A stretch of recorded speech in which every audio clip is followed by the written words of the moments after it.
Բարև ձեզ հարգելի հայրենակիցներ, ուղիղ եթերում Նոյան Տապանն է Երևանից, հիշեցնեմ, որ ուղիղ եթերի ընթացքում կարող եք զանգարել ամերիկյան 818-967-521 եւ հայաստանյան 060-35-11-31 հեռախոսահամարներով հարցեր ուղղել մեր տաղավարում գտնվող հյուրին։ Այսօր Նոյան Տապանի տաղավարում հյուրընկալել եմ կյանքի իրավունք իրավապաշտպան հասարակական կազմակերպության նախագահ Ռուզան Ադանալյանին։ Մեր հետևորդներին հիշեցնեմ, որ Նոյան Տապանի ուղիղ եթերները կարող եք հետևել Նոյան Տապանի Patreon-ում, Facebook-յան եւ YouTube-յան էջերում։ Բարև ձեզ, Տիկին Ադանալյան, շնորհակալ եմ Նոյան Տապանի հրավերն ընդունելու համար։ Տիկին Ադանալյան, փորձենք տարին ամփոփել, ինչ տեղ ունեցավ, ինչ ենք արձանագրել, ինչ գործեր կիսատ մնացին, որ պետք է տեղափոխվի 2026 թվական եւ ինչ հույս ունենք, որ այդ գործերը 2026-ին կավարտվեն։ Անդրադառնանք վերջին իրադարձություններին, գուցե եւ սա կարևորագույն թեմա է, որը ամփոփման ընթացքում պետք է որ անպայման խոսենք։ Վարչապետն ընդդեմ կաթողիկոսին։ Այս շարժում, այսպես ասած,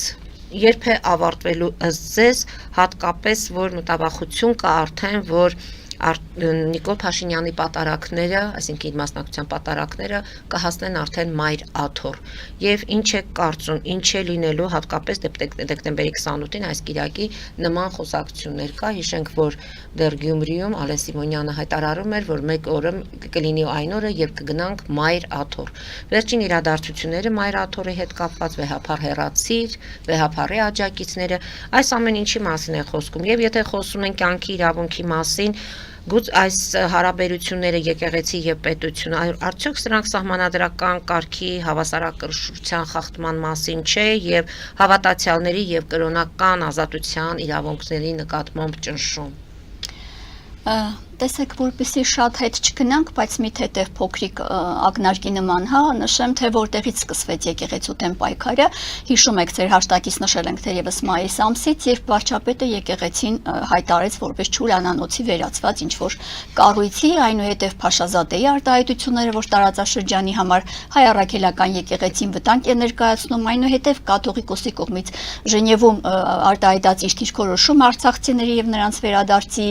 գերիների վերաբերյալ արտահայտությունները եւ դրանից հետո հաջորդաբար արդեն կարծես թե սկսեցին զարգանալ այս իրավիճակները, սակայն հիմա այս պահի դրությամբ, երբ դեռևս դրանք փոքրիկ քայլերով էին, առաջ մղվում, այսօր արդեն ստացել է այնպիսի մի մեծ թափ, այս ցնակնդին արդեն դարձել է այնպիսի մի մեծ կունտ, որ արդեն վտանգ է սպառնում մեր պետությանը, պետության կենսունակությանը եւ ընդհանրապես հայ առաքելական եկեղեցուն, հայ մարդուն։ Արդյունքում ստացվում է այնպիսի իրավիճակ, որ փաստորեն վարչապետը նախաձեռնում է այնպիսի պատարակներ, որոնց ժամանակ չպետք է հնչեցվեն, այսինքն խախտվում է եկեղեցու կանոնական ընթացակարգը եւ պիտի չհնչեցվի կաթողիկոսի անունը զուտ այն բանի համար, որ վարչապետը գործող իշխանությունը դեմ են կաթողիկոսի գործունեությանը։ Դրանից հետո էլ անմիջապես սկսեցին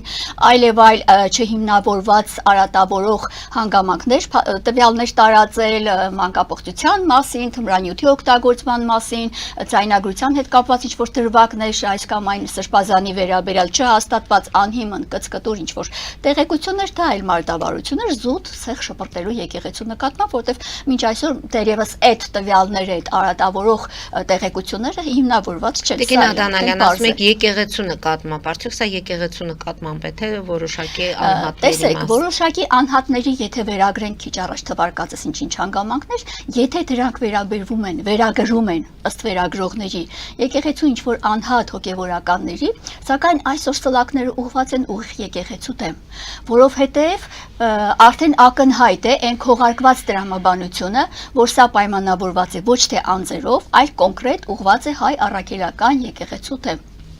Հիմա եթե եկեղեցին ուներ ինչ-ինչ արատավոր երևույթներ, ապա որպես երկրի ղեկավար, ես կարծում եմ, եւ դա այդպես էլ պետք է լինի, որ այս հանգամանքները շտկելու, եկեղեցին նորոգելու, եկեղեցուն բարքերի ու վարքերի վերականգնման ինչ-ինչ գործընթացների հետ կապված չէր կարելի տնել ու եկեղեցին այսպես պախառակել։ Չէ՞ որ թե ընտանիքում, թե այլ եւ այլ կազմակերպություններում ցանկացած աշխատանքի վայրում, թեկուզ ընդհանուր կառավարություն, նախարարություն, այլ պաշտոնական վայրեր, եթե կան ինչ-ինչ անձերով պայմանավոր խեղաթյուրված գործընթացներ, ապա դա կունենա իր համապատասխան շտկելու գործընթացը, ոչ թե պախառակիչ, արատավորող ինչ-որ բաներ ասել, որոնք ուղղված են կոնկրետ հայ առաքելական եկեղեցուն։ Այս մարդկանց վերաբերյալ հնարավոր էր կազմակերպել այնպիսի միջոցներ, որոնցով հնարավոր լիներ յուրաքանչյուրին դնել իր տեղը, բայց հիմա, քանի որ առկա են գեոպոլիտիկ, դիվանաքաղաքական ինչ-որ ասպարեզներ, որոնք ուղղորդվում են դրսից, մասնավորապես ինչու՞ չէ նաև Վենետիկից, եւ այս հանգամանքների շուրջ, եւ հաշվի առնելով նաև որ հեղափոխությունը ուղղորդված է դրսից, այո, մենք բոլորս դա գիտենք, եւ ես պնդում եմ, դա իմ կարծիքն է, դա կարծում եմ բոլորը կհանգեն նման հետեւության, այս եկեղեցու թեմարշավը եւս պայմանավորված է դիվանաքաղաքական միջազգային ուղղորդմամբ, որովհետեւ հայ առաքելական եկեղեցին ոչնչացնելու ճանապարհին փաստորեն առաջինը քրիստոնեությունը ընդունած ազգը ունի բավականին մեծ կշիռ միջազգային կրոնական եկեղեցական ասպարեզում։ Հիմա եթե այս քայլերը տանում են դեպի դրան, ապա հայ առաքելական եկեղեցին այս միջազգային դիվանաքաղաքական հարաբերություններում կորցնելու է իր իրավազորությունը որպես սուբյեկտ, կորցնելու է իր իրավազորությունը։ Ահա սրան ատանում այս քաղաքական գործընթացները, որոնք բացառապես կրկնում եմ, այլևս անհեշտելի փաստ է, այլևս դյուզն ինչ կասկած չի մնացել սրանում, որ սա պայմանավորված է զուտ քաղաքական նպատակներով։ Հիմա այս ամեն ինչի ներքո, եթե իրականացվում են այնպիսի հանգամանքներ են տեղի ունենում, որ ինչ-ինչ հոգևորականներ, ասես ծաղկաքաղ արված, հա, հոգևոր դաշտից, ինչ-ինչ անձանց, ովքեր դուրս են եկել կաթողիկոսի դեմ, եւ այս անձանց դիմաց բնականաբար միայն Նավասարդ Կճոյանը բավարար է քրեական գործերով եւ այլն հայտնի համացանցի տեղեկություններով իհարկե հարուցված քրեական վարույթներով, բնականաբար մնացած հոգևորականների վերաբերյալ եւս արկա կլինեն կոմպրոմատներ, որոնք կարող են նպաստել, որպիսի գործող իշխանությունը, մասնավորապես վարչապետը, կարողանա գործի դնել, պառակտել եկեղեցական հանդրույթը, այս ինստիտուտը, առաքելական եկեղեցին, եւ հասնել այն հանգամանքին, որ պառակտվի, վերանա, ոչնչանա, որպես այդպիսին գոյություն չունենա, իսկ հայ առաքելական եկեղեցին բավականին գտնվում է իր բարձրության վրա եւ բավականին մեծ դեր ու նշանակություն ունի քրիստոնեության շրջանակներում։ Հիմա եթե այս ամեն ինչին ներքո մենք նայում ենք, որ մարտիկ ժողովուրդը հակված է դեպի եկեղեցին, այսինքն հայ առաքելական եկեղեցու հետևորդներ են, օրինակ Կովկասյան բարոմետրի տված տվյալների համաձայն, հարցումների համաձայն, ազգաբնակչության 80%-ը հետևում է հայ առաքելական եկեղեցուն։ Այսինքն հիմա այս պահին, այս քաղաքական հետապնդումների շրջանակներում ակնհայտ է դառնում, որ եկեղեցին մնացել է գործող իշխանության նպատակները կոտրելու, հա, երկիրը ազգակործյան ճանապարհով տանելու միակ դիմադրության օղակը, միակ օրգանն է եկեղեցին, որի շուրջ կարող է հավաքվել հասարակությունը եւ բռնել ինչ որտեղ կարողանալ կարճել եկեղեցուց։ Իսկ իշխանական ապարատը, համակարգը բնականաբար արդեն իսկ ակնհայտ է, որ հակված են թշնամի երկրի գործընթացներով, թշնամի երկրի նպատակները կատարման բանով, գործընթացով։ Հիմա ինչն է այստեղ, հա, էական, որ այնպիսի դեպքեր ու հանգամանքներ են գրանցվել, այնպիսի իրավիճակներ են արձանագրվել, օրինակ Գյումրիում դեկտեմբերի 7-ին տեղի ունեցած պատարագի ժամանակ, որ պարտավորեցրել էին, որպեսզի չհնչեցվեր կաթողիկոսի անունը, բայց մարդիկ հնչեցրեցին։ Եվ շատ կազմակերպված ձևով, շատ բարձր առաքելությամբ եկեղեցու հոգևորականները չհանդուրժեցին այդ հանգամանքը եւ պատարագը մատուցեցին այն անձինք, ովքեր իշխանության կոնկրետ Նիկոլ Փաշինյանի աջակիցներն էին։ Եվ դա եղավ պատարագ, հա, եթե հարամը արված եկեղեցին, եթե հարամը արված այն պատարագը, որով պիտի ներկայանա հայ առաքելական եկեղեցին իր հավատավոր ժողովրդին, սա արդեն խափանված է։ Բնականաբար դա չէր կարող պատարագ կոչվել։ Կամ այս ամսվա 18-ին նորից դեկտեմբերի 18-ին Մայր աթոռում տեղի ունեցած այն բոլոր դրվագները, որոնք կատարվեցին, բոլորս ականատես են եղել, թե ինչպիսի քաշքշուկ, ինչպիսի պիղծ գործողություններ, ընդհուպ մինչև Տեր Վրդանեսի վատանալը խեղճ ուշագնաց էր եղել, այո, սիրտը վատացել էր ընդհուպ մինչև ստենդավորվեց նրա սիրտը, որովհետև ի վերջո կա բարոյական Եվ նորմեր։ ինչի էր վատացել, որտեղ ոտքերով երբ խփել էին դրանը եւ բարձացել են կաթողիկոսների գերեզմանների վրա։ Առավել եւս Նա տեսեք արդեն ինչի չէր է արձանագրվել։ Այո, ոնց կարելի է ոտքով խփել եկեղեցու դրանը, ոնց կարելի է կանգնել կաթողիկոսների շիրմաքարերի վրա։ Սա ինչ վիճակ է։ Սա հայ մարդու արարք է։ Բարոյական բոլոր նորմերը ոչնչացել են։ Դրա համար էլ հասել են նրան, որ եթե եկեղեցուց կարող է լինել ինչ-որ դաստիարակչական, ինչ-որ հոգևոր սնունդ, ինչ-որ հավատք առ Աստված, սա եւս ոչնչացվելու է։ Բնականաբար այս արարքը հիմա պատկերացրեք յուրաքանչյուր անձ, ով կանգնել է կաթողիկոսների գերեզմանին, թող պատկերացնի, որ ինչ-որ մեկը կանգնել է իր հարազատի գերեզմանին։ Որքան վատահանդուրժելի, ինչպես կարելի է նման անբարոյական քայլի գնալ։ Ի վերջո դա ձեր եկեղեցին է, դա ձեր պատմությունն է, ձեր հայ ազգի առաքելությունն է, ձեր հոգևոր սնունդն է առ Աստված։ Ինչպես կարելի է նման լկտի պահվածք ցուցաբերել։ Հիմա այդ արարքը օրինակ, որպես իրավական արարք, իր մեջ պարունակում է խուլիգանության հատկանիշներ, եւ այդ անձինք, ովքեր դա կատարել են, պիտի ենթարկվեն քրեական պատասխանատվության։ Հիմա մեկ հոգի ինչ-որ փողոցում ինչ-որ մի բան ասի, հնչեցնի վարչապետի հասցեին իր դժգոհությունը, այս անձին բռնում են, տանում են, ենթարկում են քրեական պատասխանատվության։ Այս սպառնալիք, ահաբեկչություն, պետության նկատմամբ չգիտեմ ինչքան հոդված կա քրեական օրենսգրքում, կա դնեն բառնան այդ մարդուն, ասեն քնա պիտի դու բան անես, կալանավորվես, դատապարտվես։ Հիմա այս գործողությունները կատարող անձինք, որը տեղի է ունեցել հասարակության աչքի առաջ, անհարգալից վերաբերմունք հասարակության նկատմամբ, վերադասել իր անձը մնացած անձանցից, պարզ չի, որ այս անձը ցուցում է կատարել։ Եթե քրեական պատասխանատվության չի ենթարկվել, եթե դեկտեմբերի 18-ից արդեն 5 օր անցել է, որևէ միջոց չի ձեռնարկվել, հետևաբար այս մարդը իր թիկունքում ունի ուղղորդողներ, ցուցումներ տվող անձ։ Եվ ամենասարսափելին է, որ այստեղ մասնակից են նաև մշակույթի մարդիկ։ Ամենացավալին այն է, որ օպերայի եւ բալետի ակադեմիական թատրոնի փոխտնօրենն է նման գործողությունների մասին է խոսքը։ Այո, խոսքը Վրեժ Դուլգարյանի մասն է։ Ինչքան ամոթ է սա։ Կարեն Դուլգարյանն ասում է վատ է զգացել իրեն, բարձրացել է որ օթափողվի։ Որ վատ է զգացել, պիտի շիրիմին բարձրանար, հա, որ օթափողվի։ Լավա կմբեթին չի բարձրացել։ Տենց էլ բան լինի կամ դա ինչ արտարացում է, ամոթ է, չի գիտեք, չէ, որ դա ավելի ամոթա նման արտարացումը, որ մարդը կարա նման գործողության։ Ընդ որում մարդիկ պատմում են, որ այդ մարդկանցից եղել է ալկոհոլի հոտ է գալուց եղել, այնպես որ նրանք հարված ուռած չի բացառվում, եսի միջեր օգտագործած մարդիկ, կիսախելագար, հոգեկան շեղված մարդիկ, ակնհայտ է, չէ, ինչ մասսա էր հավաքվել այդտեղ։ Բնականաբար նորմալ գիտակից մարդը, ում համար գոյություն ունեն ազգային արժեքներ, բնականաբար այդ մարդը չի կարող նման քայլի դիմել։ Նայողը կողքից կհասկանա, որ այս մարդը կամ կիսախելագար է, կամ շեղված է, կամ եսի միջի դիմաց պատրաստում է ինքը իրան եսի միջ բաների միջով անցկացնել։ Սա է ամբողջ իրավիճակը։ Անկամ Վրթանեսը, հայր Վրթանեսը հայտնեց, որ այո, հոգևորականները, ովքեր բան են արել, միացել են Նիկոլ Փաշինյանին, խմած են։ Այո, խմած են եւ ինչ որ տեսարան եղել, որ արագ ուղու շշեր են հավաքել։ Դե բնականաբար իրենք ներսում են ավելի լավ են տեսնում, քան մեջ այդ բանը հետևողական բաներով, գործողություններով։ Հիմա ինչու՞մն է սա հարցը։ Սա կաթողիկոսի վերաբերյալ է, սա կաթողիկոսին է ուղված, հա, որ այս դավադրություն է կազմակերպվել եկեղեցու դեմ։ Անհնար բան է, սա կաթողիկոսի դեմ ուղված չի, սա պարզապես ուղված է ժողովրդին պառակտելու, ժողովրդի ոգեղեն սահմանները քանդելու, ժողովրդին ստրկացնելու, զոմբիացնելու, դարձնելու ուղակի խոտ,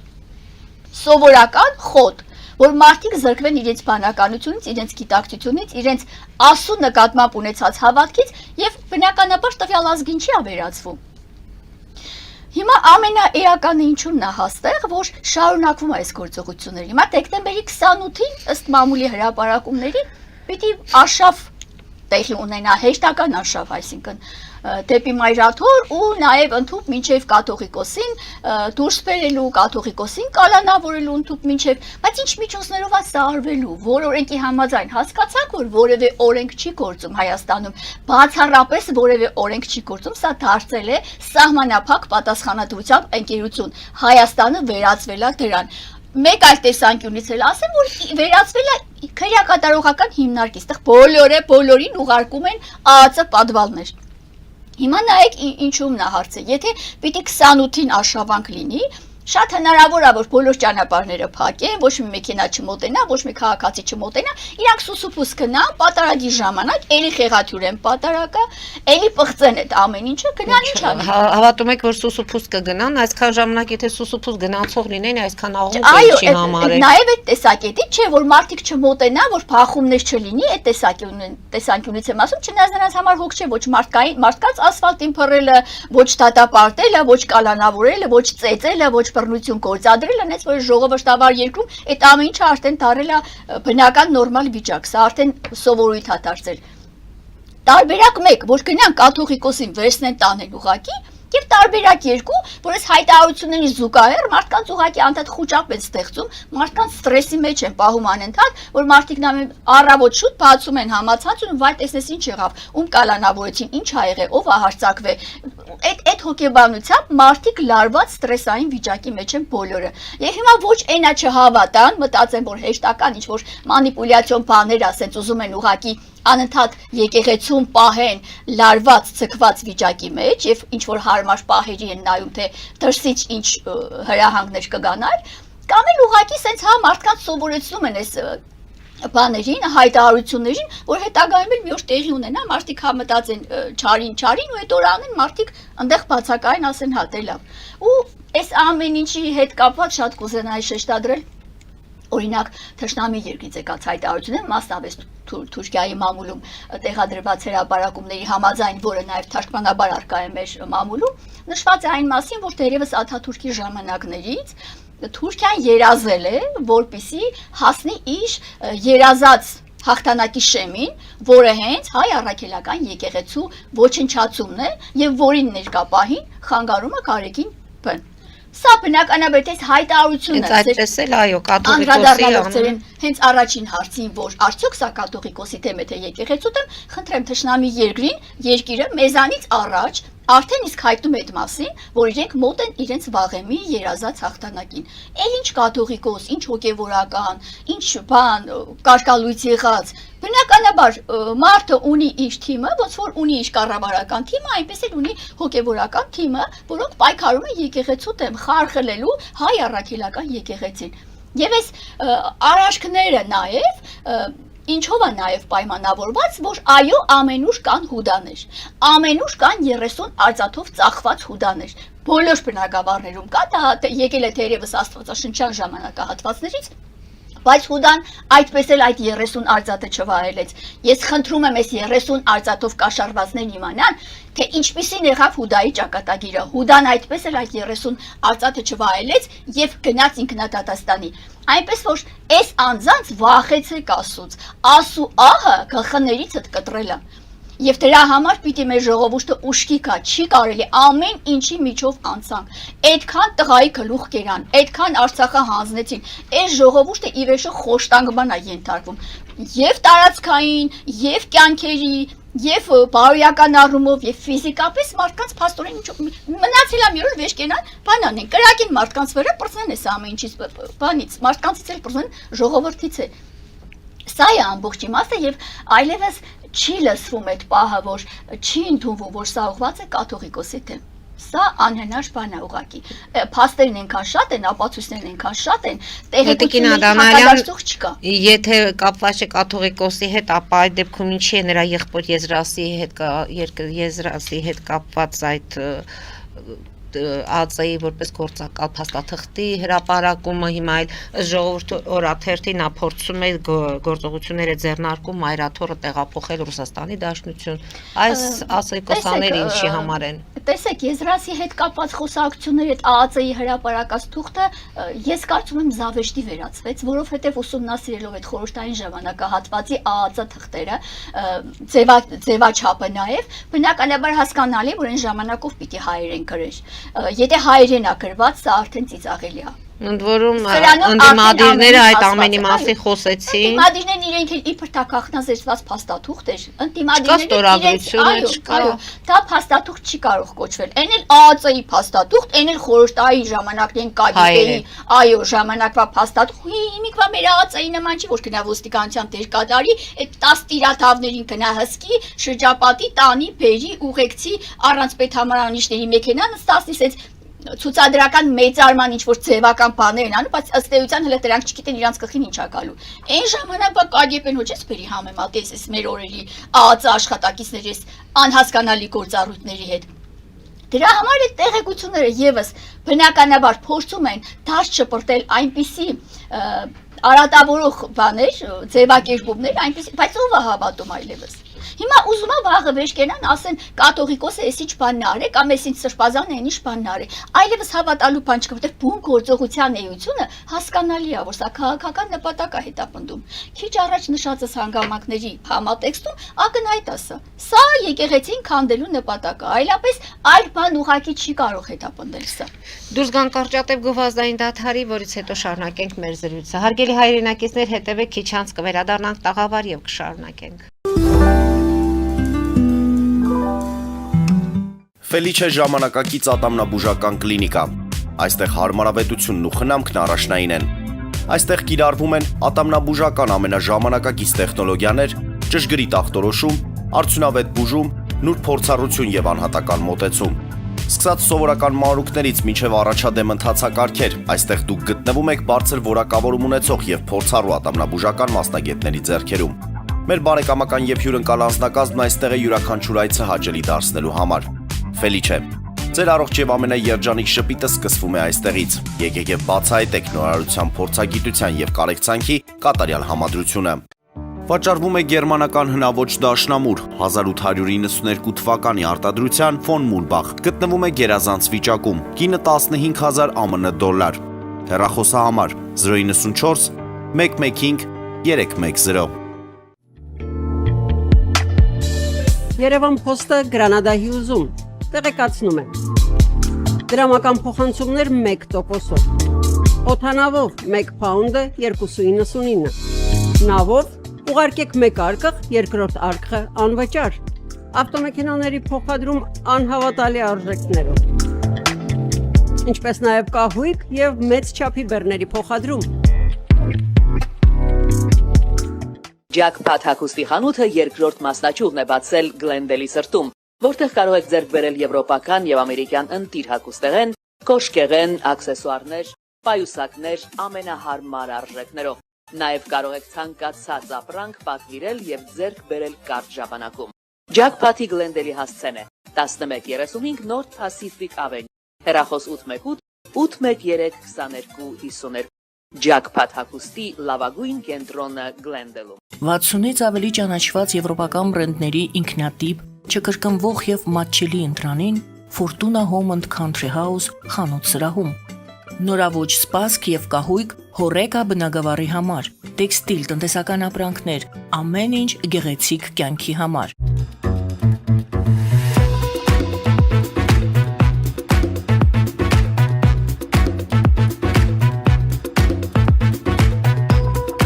Արարատ ռեստորան, ընտանեկան եւ ընկերական ժամանցի լավագույն հասցե, սիրված արտիստներ, հյուրընկալ մթնոլորտ, հարուստ ճաշացան, անմահական խորտիկներ, Արարատ ռեստորան, հասցեն անփոփոխ, սիրով սպասում ենք ձեզ։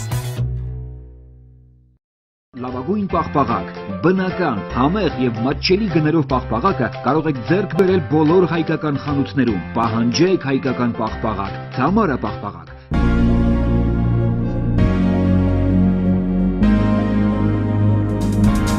Տպագրեք ձեր գիրքը Նոյան տապան տպագրատանը, ինչպես նաև թերթեր, ամսագրեր, բուկլետներ եւ այլն։ Հասցեն քաղաք Երևան, Իսահակյան 28 առաջին հարկ։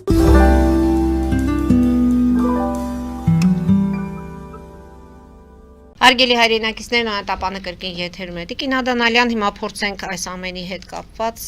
ամփոփել եկեղեցու հետ կապված իրադարձությունները համարում եք, որ բավականին վտանգավոր են։ Մենք խոսեցինք ամսի 18-ին տեղի ունեցած իրադարձության մասին, բայց հիշենք, որ այդ ժամանակ նամակ 10 հոգևորականները հանձնեցին քարտուղարություն Այո, ես ուզում եմ հասկանալ, թե օրինակ, հա, sense պարզ դրամաբանությամբ, եթե 10 հոգևորականները դիմում էին նախատեսել, նամակեշ դիմում էր, նախատեսել էին, որպեսզի քարտուղարություն մուտքագրվիր, հա, բանը ընդամենը, ինչ էին հավաքել այդքան մարդ, ինչ էին տենց գցել հետևներից այդքան բանը խմած ու կիսա, չգիտեմ ինչ եղած անձանց, ու sense ցուցադրական ինչ որ շքերթի էին դուրս եկել, թե տեսեք,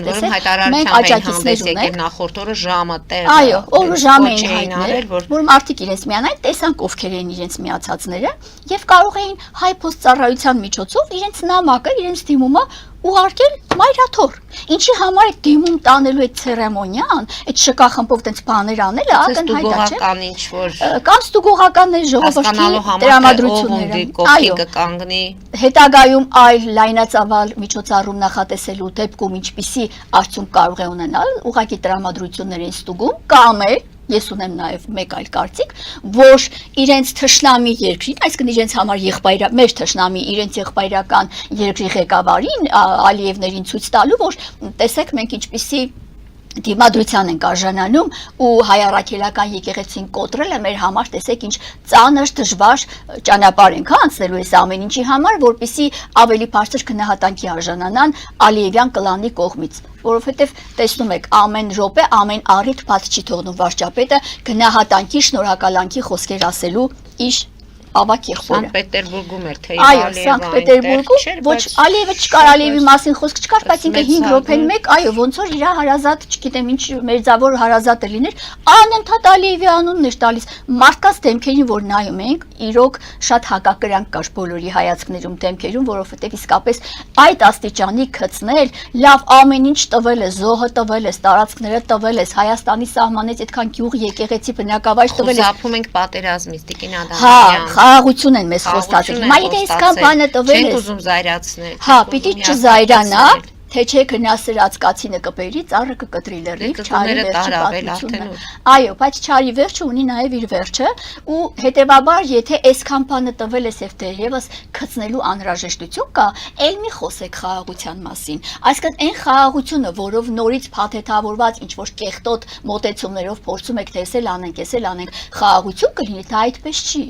Այն ամեն ինչ տրվել էր խաղաղության դիմաց, դրանք էլ պիտի հետ վերադարձվի, որովհետեւ հիմա ըստ էության խաղաղություն գոյություն չունի, սա ուղղակի բայց ադրբեջանցիներին էլ է պետք այդ խաղաղությունը, քանի որ իրենք արևմտյան Ադրբեջանի գաղափարը շարունակում են շահարկել եւ նույնիսկ արդեն գտնում են, որ պետք է ակտիվորեն տարածվի երկրի համալսարաններում եւ հայտարարեցին, որ 119 նամակ են ուղարկել միջազգային կազմակերպություններին, նամակները անպատասխան չեն մնացել, սա ինչի մասին է խոսում, չէ՞ որ խաղաղություն իրենց էլ է պետք, որպեսզի այսպես ասած գան իրենց վերադառնան իրենց տները։ Ադրբեջանցիները բնականաբար ունեն ղեկավար, ով մտահոգված է իր երկրի համար, ով մտահոգված է, որպեսզի հնարավորինս ինչքան կարելի է բռնազավթել ու տիրանալ Հայաստանի հողերին, ոչնչացել ընդհանրապես հայն ու հայությունը, Հայաստանը առավել եւս, այս մարդը կատարում է այնպիսի գործողություններ, որոնք նպաստավոր են իր երկրի համար։ Հիմա դրա համար էլ համալսարաններում Միլի Մեջլիսի այդ падգամավորը ձեր նշած հայտնել որ պետքա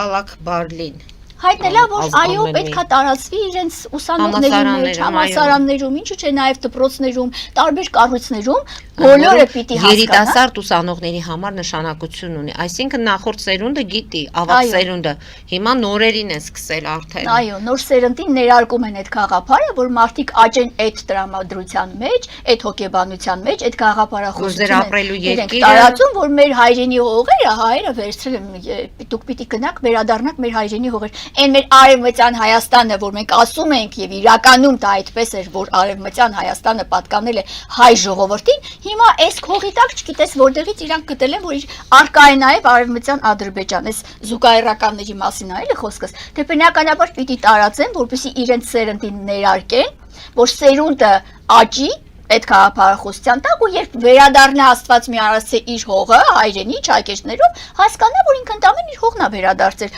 ուրիշ բան չի արել եւ այս ձեր ասացի ներքո կուզենայի մեկ հանգամանք մեջ բերել օրենք կա ինչ որ մամուլի հրապարակումներից եմ իմացել, որ այլևս Հայաստանում կարելի է տուն գնել on-line տարբերակով, էլեկտրոնային նույնականացման միջոցով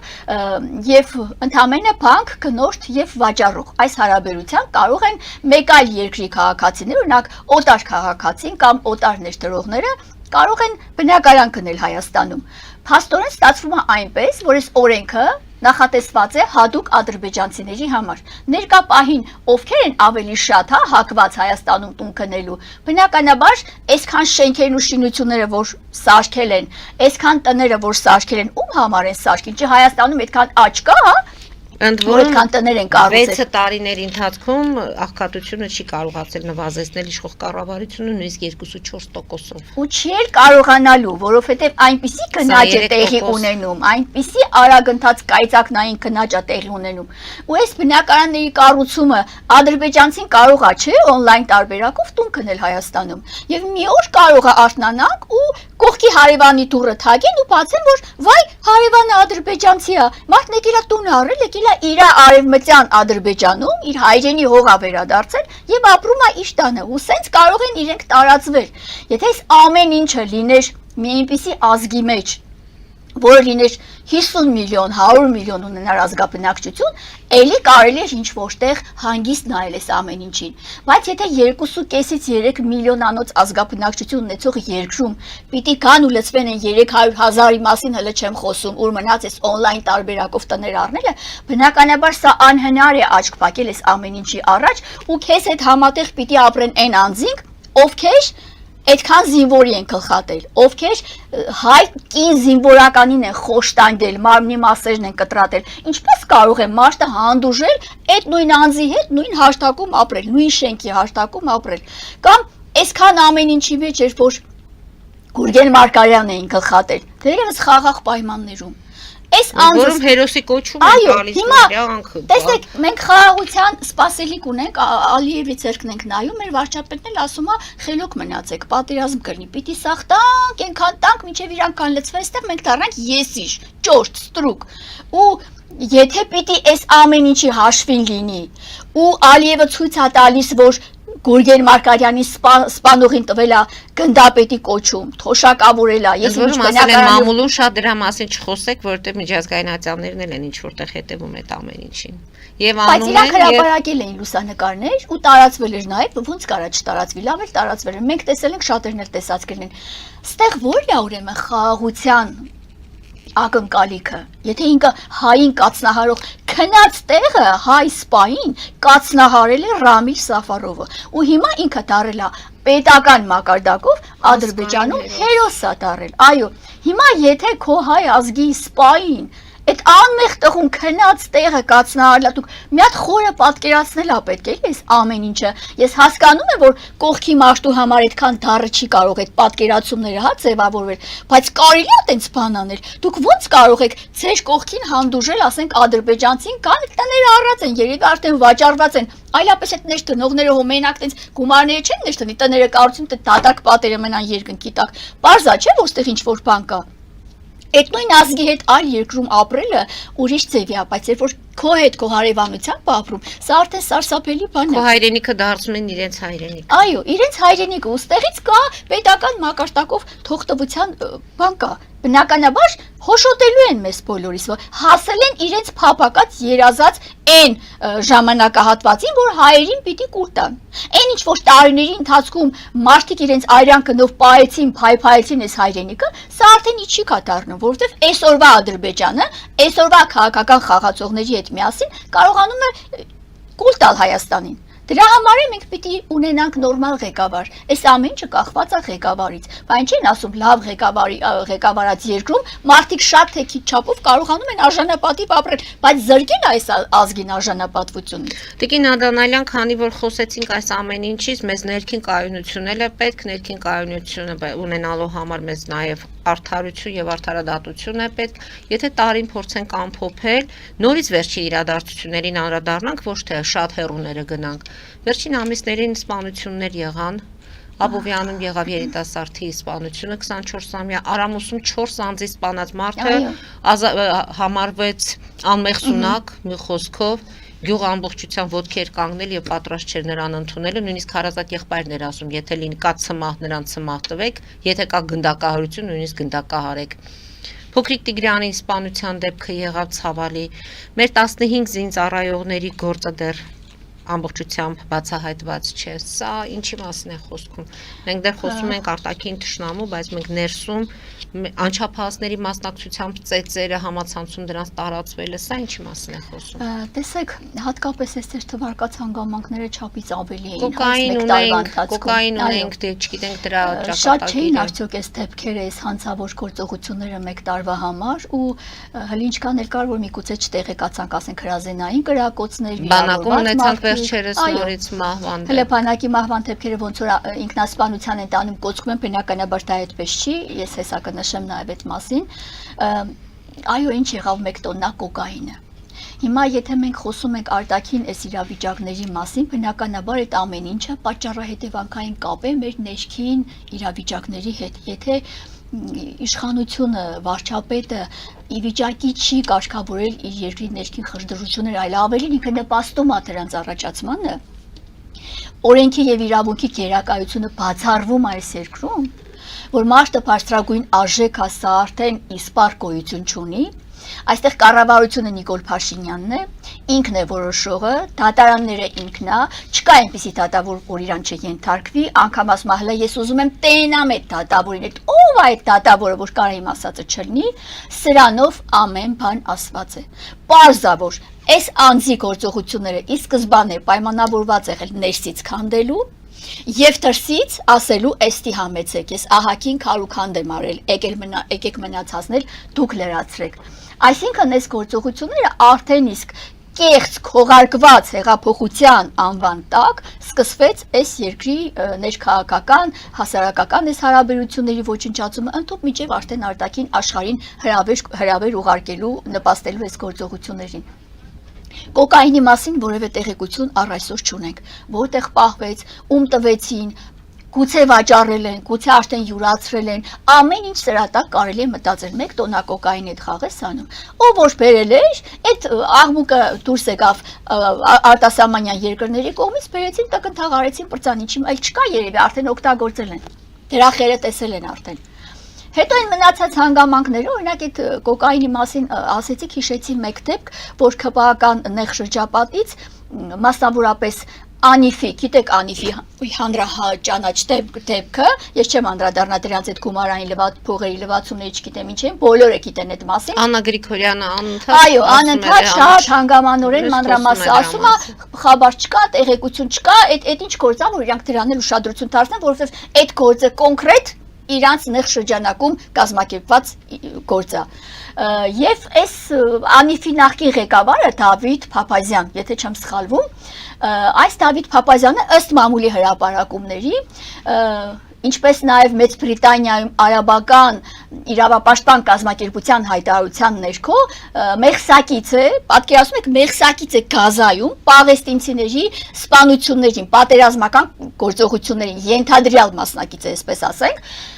եւ ինչ է անում այս անձը, նա այնտեղ զբաղեցնում է մարդասիրական օգնության հիմնադրամի ղեկավարի պաշտոնը։ Եվ քանի որ Գազայում մարդկանց գայթակղում են օգնություններ տալու կենտրոններով, մարդիկ գնում են օգնություններ ստանալու եւ այդ օգնության կենտրոնը վերածվում է մարդկանց սպանդի, թակարդի, օգնություն ստանալու պահին մարդկանց ոչնչացնում են։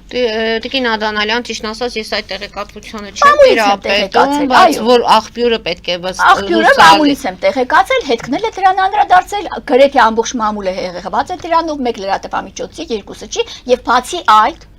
հայտնել են Հայաստանի կառավարությանը, որպեսզի տիրություն անեն իրենց ՀՀ քաղաքացուն, տիրություն անեն եւ այս հանգամանքներով իբր զբաղված է գլխավոր դատախազությունը, հա, եւ դերևս կոնկրետ այս ենթադրյալ հանցագործության մասին, որ ինքը մեղսակից է Գազայում պատերազմական գործողություններին, այս հանգամանքի վերաբերյալ մամուլում չեմ տեսել որևէ տեղեկություն, թե ձեռնարկվել են թե ոչ, բայց նույն Դավիթ Փափազյանի վերաբերյալ մոտավորապես 3 դրվագով պաշտոնյական լիազորություն, թե փողերի լվացում, թե չգիտեմ ինչ որ 3 դրվագներով հստակ չեմ կարող ասել, քրեական վարույթ նախաձեռնված է։ Բայց այս հայտարարությունը, որ Մեծ Բրիտանիայում արաբական հակահաբեկչական կազմակերպությունն է հայտարարություն տարածել ու ասել տիրություն արեք ձեր Հայաստանի քաղաքացուն, այսենց բաների մեջ է ինքը կասկածվում մեղսակից լինելու համար, դրա մասին լռությունը։ Ավելին Դավիթ Փափազյանը հայտնել է, որ Անիֆի այդ գործողությունների տապալումը պատճառը հանդիսացել է Նիկոլ Փաշինյանը, ինքը հակադարձել է եւ մեղադրել է Նիկոլ Փաշինյանին։ Սա կրկնում եմ, ըստ մամուլի հրապարակումների, դա բաց հրապարակում է, ցանկացած պահի, որ բանանեք Դավիթ Փափազյան կամ Անիֆի այդ գործողությունները, հրապարակումը կբերի։ Ինչի համար եմ սա ասում։ Սա ասում եմ, որ հա տեսեք արմատները ուր է գնում։ Հələ տեսեք ինչերի մեջ կարող են լինել, այսինքն այս ԿՊԱ-ականները, այս գործող իշխանության ածանցյալները, տեսեք որտեղից ինչ գործողությունների կարող են մասնակցել։ Ով կիմանար, ով կպատկերացներ, որ Ժնևում մարդասիրական օգնության հիմնադրամի ղեկավարը նախկին Անիֆի ղեկավարն ա եղել ու հիմա ինքը նաև մեղսակից է այդ գործողություններին։ Այդ գործողությունները գումար են, չէ, իրենցից ենթադրում։ Հակառակ թշնամի երկրում ծառայելու համար գումար են ենթադրում։ Հիմա ցեղասպանություն տեսած երկրի հայ ազգի ներկայացուցիչը այդ ցեղասպան գործողությունների մեջ առավելապես մարդկանց թակած ստեղծելու, սպանդի վերածելու գործողությունների մեջ ինչպես կարող է մեղադրվել։ Դե թող Հայաստանը պետական մակարդակով վեճ կենա, հետաքրքրվի, գտնի բերի, հիմա հետախուզվում է Դավիթ Փափազյանը, բերի ու պատիվ պահանջի, փաստեր տվյալներ պահանջի Մեծ Բրիտանիայում արաբական այդ ընկերությունից եւ պարզաբանումներ պահանջի, տվյալներ պահանջի, ապացույց այդ մարդը մասնակցել է, թե չի մասնակցել։ Սա է ամբողջ խնդիրը, բայց աչք են փակել, որ sense լուրջ ծածկեն գնա, հիմա ինչ եղել, չի եղել, իրանց չի հետաքրքրում, որտեղ իրանց մարդն է դա, իրանց մարդիկ կարան ամեն ինչ անեն։ Այն շիրիմների վրայից քայլող մագլցող եկեղեցու խոյակների վրա թռնող մշակույթի գործիչները կամ սրբազանին ճիպոտահարման ենթարկելու այդ բաները առաջարկությունները ուր են մնում։ Հիմա տեսեք մենք ուր ենք հասել։ Իրանք հենց էս էլ ուզում էին որ լիներ, որ բարոյա զրկվի հասարակությունը, պառակտվի, որովհետև իրենք ապաշնոր եւ ուղարկված դրսից ուղարկված բաներ են գործակալներ են ճակեշտներով։ Հիմա բոլորին ասում են դուք գործակալ եք, սրբազանին ասում են դուք գործակալ եք, դուք չգիտեմ ինչ եք։ Բայց որ Արարատ Միրզոյանին ասել էին գործակալին, ասում են հա խորհրդային ժամանակներից, այո, ինքը ընդունում է, որ դա նաև պետության օգտակար գործար է։ Դե սաղը թելեք ասեք, որտեղ պետության համար օգտակար գործարել։ Կամ ոչ դուք եկաք ու այս հեղափոխությունը նախաձեռնեցիք, դուք հարց եմ տալիս, հռետորական հարց եմ հնչեցնում, դուք գործակալ չեք։ Հարց, որտեղից եկաք, որտեղից անցաք այդ դասընթացները, որտեղից եկաք ու ինչու Սերժը ասես Նիկոլը ճիշտ էր, ես սխալ։ Հիմա Սերժը փորձում է հակառակը ասի, ուզում է ասի ես ճիշտ էի, Նիկոլը սխալ, կլինի էլ չի լինի։ Այնպես որ այս ամեն ինչի մեջ, ինչ օրի որ մենք հասել ենք, սա եղել է ծրագրված։ Սա դերևս չարյաց փոքրագույն վիճակն է, ավելի դժնդակ ժամանակներ են մեզ սպասվում։ Այ կերևա հետագայում ինչ կլինի։ Այս սպասվող ակնկալվող օրերի ընթացքում մենք կհասկանանք ինչ է սպասվում։ Դիմաց ընտրություններ են։ Ընտրությունների նախաշեմին արդեն իսկ ակնհայտ է դառնում, թե ինչ է լինելու։ Հիմա եթե Նիկոլը վստահ է, որ ինքը 26 թվականին ընտրվելու է, բայց չէ շտապում կաթողիկոսի հարցերը լուծելու։ Կարող է կասկածում է դրա համար ուզում է օր առաջ նաև այս հարցը լուծի, որտեվ իր վրա դրված են այդ բոլոր քայլերը կատարելու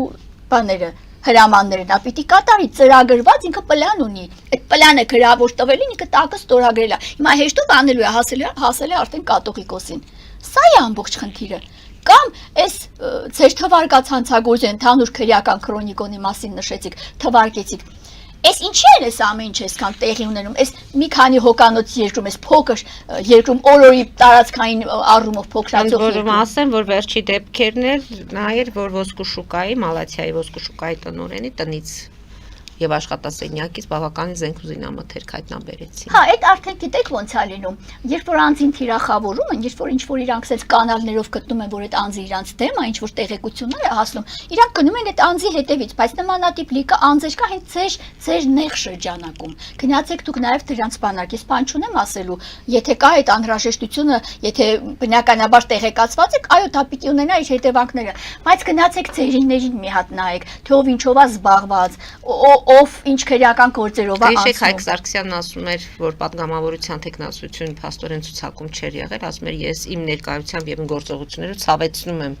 Այո, որտեղ որոշակի նախագծեր էր, ինչ որ բաներ արել Խաղատների բնականաբար։ Այո, հիմա այնպես որ Նիկոլիներ շրջապատը թող իրեն տենց ապահովագրված չզգա, ցանկացած 5 րոպեն մեկ կարող է ժամացույցի վնաս իրեն աշխատի եւ ինքը դուրս շպրտվի այդ շրջանակներից։ Հովիկ Աղազարյանի պատմությունը մեր համար շատ լավ դաս է եւ օրինակ ընդཐུպ միջև մարդու ներանձնական գործողությունները, ընդཐուպ միջև հերախոսային անձնական խոսակցությունները հանեցին փռեցին արևի երես։ Այնպես որ թող ոչ մեկը տենց չոգևորվի։ Այս վերջերս հայտարարություններ տեսա գլխավոր դատախազությունից, դատախազության բաները նախապատրաստական քննություններին մասնակցելու դատախազի տեխնացուների համար, նաև քննչական կոմիտեն ուներ նման հայտարարություն, մտածում եմ թե վայն մարդուն, ով ունի բարձր իրավական գիտելիքներ կամ տեսակով մարդ է, ունի բարձր բարոյական նորմեր ու հանկարծ գնա ու այս ժամանակահատվածում այս Նիկոլի իշխանության օրոք, Աննա Վարդապետյանի գլխավոր դատախազ լինելու օրոք, Արտուր Պողոսյանի քննչական կոմիտեի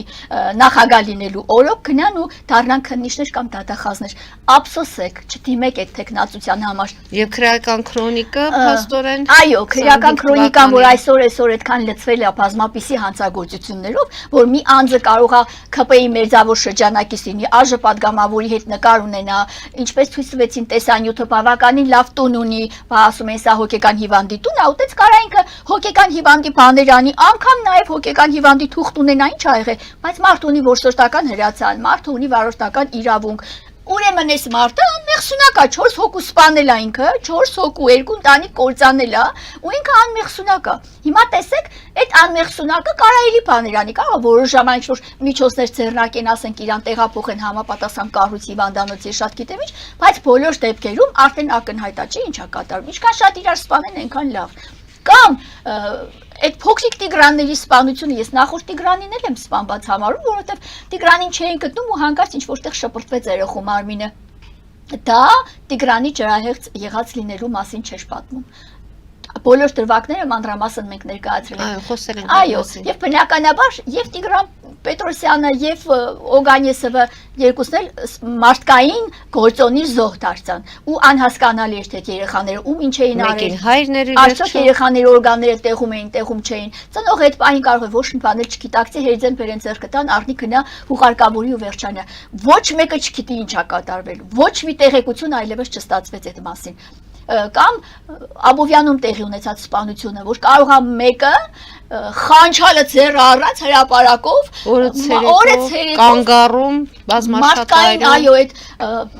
բանի դիմաց աչքի առաջ օրը ցերեկով այդքան հոց բազմության մեջ գնա մարդուն մի քանի անգամ դանակարի փրիկետի գնա սա ինչ է նշանակում սա ամենաթողությունն է սա նշանակում է որ անպատժելիությունը տվել անցել է իր բոլոր սահմանները 12 տարի է ձեր որդու գործը փաստորեն Իմ որդու գործը քանի որ մեր ժամանակը մոտենում է ավարտին ուզում եմ դրա մասին խոսել Իմ որդու գործն էլ այս գործերի նման անպատժելիության արդյունք է, հա, այս սերմերը ցանում է գլխավոր դատախազը, հունց կհավաքում են մնացած իր ենթակաները, քննիչները, եւ հիմա իմ պատկերացմամբ, տեսեք, ասում եք քրեական ենթամշակույթ, իրավական համակարգ ունի իր քրեական ենթամշակույթը, եւ իմ պատկերացմամբ իրավական համակարգի իջարկիչներով քրեական ենթամշակույթի գլխավերևում կանգնած է Աննա Վարդապետյանը։ Ու կա նաև իրավական համակարգի բոմժեր, այսինքն դատախազության պատվերը կատարող քննիչները, դատարանները իմ պատկերացմամբ վերածվում են իրավական դաշտի չակերտներով բոմժերի, որովհետև իրանք կատարում են գլխավոր դատախազության հրամանը։ Տեսեք, ես 12 տարի է ձեր հաշտակից ասում եմ, որ իմ տղային սպանել է խումբը, պատվիրված է սպանությունը Եվ մինչև հիմա դատաքննություն է գնում։ Հիմա այս երկրում 7 տարի Նիկոլի ղեկավարման օրոք է։ Հիմա հարց. կա այս երկրում արտարադատություն։ Մարդիկ, որպեսզի ուզենան հասկանալ կա թե չկա, խնդրեմ ինձ ցավալի ողբերգական օրինակը։ Ժողովուրդ ջան, տեսեք։ Երեխուս են սպանել, 12 տարի դատաքննություն է գնում, մինչև օրս կա մեղադրյալ, մյուսները կոծկված են, կոծկում է համակարգը, կոծվում է գլխավոր դատախազը, ենթադրաբար կոծկում է, եւ այս ամեն ինչի ներքո դերևս դատաքննություն է գնում, այսինքն սա խոշտանգում է, երեխուս կերան Հիմա ինձ են ուտում, քրեական գործը ավերակ վիճակի մեջ է, ու հիմա թվում 6-րդ դատավորն է եկել, ու նորից նույն գործողություններն է շարունակվում։ Այս գործի նկատմամբ, որ աշտարակ դատաքննություն լինի, որևէ հեռանկար չկա, ոչ մեղադրող դատախազից, ոչ գործը քննող դատավորից, սա ուղղակի թատրոն է, ժամանակ է սպառում, որ վաղեմության ժամկետները սպառեն։ Սրանք չակեշներով սիրահարված են մեղադրյալի վրա, թե մեղադրողը, թե դատավորը։ Սրանք սիրում են մարդասպաններին, իրանց եկամուտ բերող մարդիկ են սրանք։ Ու հիմա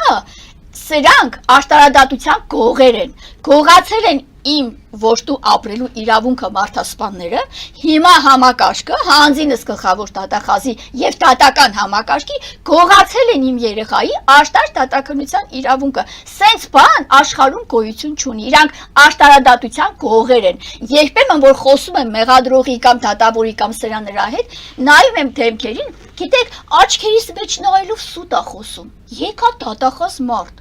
նայում ես ուսադիրներին, նայում ես իրան, ու սենց իրա սուտը, սենց ոլորելով բերանի մեջ ծամծմելով, նայում աչքերիս մեջ, ասում եմ, դանակի հարվածները տարբեր են խմբով է սպանված արդյունքը, դու գիտես որ այդտեղ այդ տվյալ անձն ա եղել, կոպչիկն ա եղել, գիտեք բոլորդ։ Խմբով են սպանել, նայում աչքերիս մեջ սուտ է խոսում, քիչ ամենում ասեմ տիկի շրտներկդ արյունոտ ա մաքրի։ Արյունոտ է շրտներկդ, տղայիս արյունն է քո պամադային քսած, մաքրի բերանդ։ Հազիվ ինձ զսպում եմ, որ չասեմ, ու թերևս ինչ կոռեկտության, չգիտեմ ինչի համեստության կոչեր են անում, գետին եմ մտնեք 12 տարի մղկտալով դատարանների դռներն եմ թակում, այնուր ասի, վիզը Շիրակի մարզի դատարանի շեմին դրած, աշտարադատության եմ սպասում, մի դատարան, դա դատարան չի, դա դատարան մոլ է։ Դա առևտրի կենտրոն է, եթե դատարանը առևտրի կենտրոն չլիներ, 12 տարի իմ երեխայի արյունը իրար պաս չէին տա, 6 դատավոր փող աշխատան, իրար պաս տվեցին Արտյոմի գործը, հիմա եկել է 6-րդ դատավորը, 5 մեղադրող առևտրով զբաղվեցին այդ դատարանում, մի դատարանի շենքում, որ ապացույցներ կեղծեն, դա ինչ դատարան, դա բիսեդկա է, քուչա է, ես չգիտեմ ինչ, հա շենքը դատարան է, միջաշխատողները կան, կաշկադրիչ բան, նայում ես, կա, բայց մեջ առևտուր է գնում, կոնկրետ արյան առևտուր է գնում, ես որ մտնում եմ դատարան, ես մտածում եմ, որ մտա դատարան մոլ, չկա որևէ բարոյական մեկը, ես դերևս չեմ հանդիպել մեկին, որ ես իր վարած դատաքննությունից հասկանամ, որ ինքը անաչառ դատավոր է, ինքը կողմնակաչ, ինքը օբյեկտիվ է, ոչ պրոֆեսիոնալ դատավորներ, նախ մեկ, եւ երկրորդը դատախազության ճտերը, դատավորի դեմքից հասկանում ես, որ ինքը դատախազության ճուտն է, ստրուկն է, իր արած գործերից, իր արտահայտություններից, իր ձևակերպումներից, ամեն ինչ փաստում է աչքերին նայում ես, հասկանում ես, որ ինքը դատախազության մարդն է, ինչ ասին, ինքը դա էլ անելու է, հեսա Նիկոլի դատարանը, դրա համար էլ ասում է, կա տենց դատավոր, որ իմ ասածը չանի, չկա Նիկոլ, չկա տես դատավոր։ Տիկին Ադանալյան, քանի որ մեր վերջի հաղորդումն է դիմացնել ամեն դեպքում նոր տարի է։ Ցավոք սրտի, մեր թեման այնպիսին է, որ կյանքի իրավունքի մասին է, քրեական գործերով հիմնականում սպանություններ բնականաբար պետք է ամփոփվեր այդ ամեն ինչը, բայց նաև թող սա լինի սոս որպես ազդակ մեր ազգաբնակչությանը, ես շատ կուզենայի, որ յուրաքանչյուր հայ այս ամեն ինչը պատկերացնի շատ ողջամիտ տրամաբանությամբ, յուրաքանչյուր մեր հայրենակից հասկանա, որ այս ամեն ինչը կինո չի,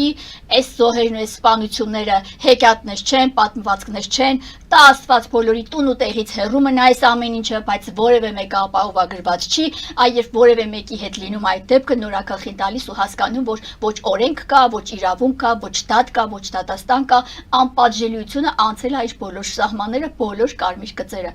Կցանկանայի, որ նոր տարում մենք էլ մեր ներդրումը ունենայինք 26 թվականի մեջ, ոչ միայն ակնկալիք ու սպասենք, թե տարին ինչ ա բերելու, մենք էլ տարվան ինչ-որ բան տանք, մեր աշտարամտությամբ, մեր համախմբվածությամբ, մեր միասնականությամբ, մենք կարողանանք սատարել մեկս մյուսից, որովհետև անջատված լինելը սա նպաստավոր իրավիճակ է թշնամական երկրի գործող իշխանության համար, եթե մենք ունենք հայի արժանապատվություն, ունենք առողջ դատողություն եւ փոքրիկ գոնե փոքրիկ սրտացավություն մեկս մյուսի նկատմամբ կամ մեր երկրի նկատմամբ, որպեսզի նման ողբերգական դեպքերը չկրկնվեն, ապա մենք պարտավոր ենք պարզապես զորավիք լինել իրար։ Ես կցանկանայի, որ այս նոր 26 թվականը լիներ արդարության տարի, հաղթանակի տարի եւ ինչպես նաեւ աշտար դատաստանի տարի։ Ես մեծ հույսեր ունեմ այս 26 թվականից, որ շատ բան է փոխվելու։ Հուսանք, որ ձեր Հուսանք։ ցանկությունները կիրականանան, որտեղ մենք միասին ենք այս 12 տարին քայլում Տիկին Ադանալյան եւ ես գիտեմ ձեր տառապանքները, գիտեմ ձեր ապրումները, գիտեմ նաեւ ձեր համառությունը եւ չհանձնվելու բնավորությունը, այնպես որ ձեզ էլ ենք ցանկանում համբերություն եւ ուժ, որպեսզի կարողանաք ձեր գործը հասցնել իր տրամաբանական եւ արդար ավարտին։ Շնորհակալ եմ։ Շնորհակալություն այսօրվա հաղորդման համար։ Հարգելի հայրենակիցներ, այսօր այսքանով ավարտում ենք։ Հետևեք զարգացումներին, մնացեք խաղաղությամբ։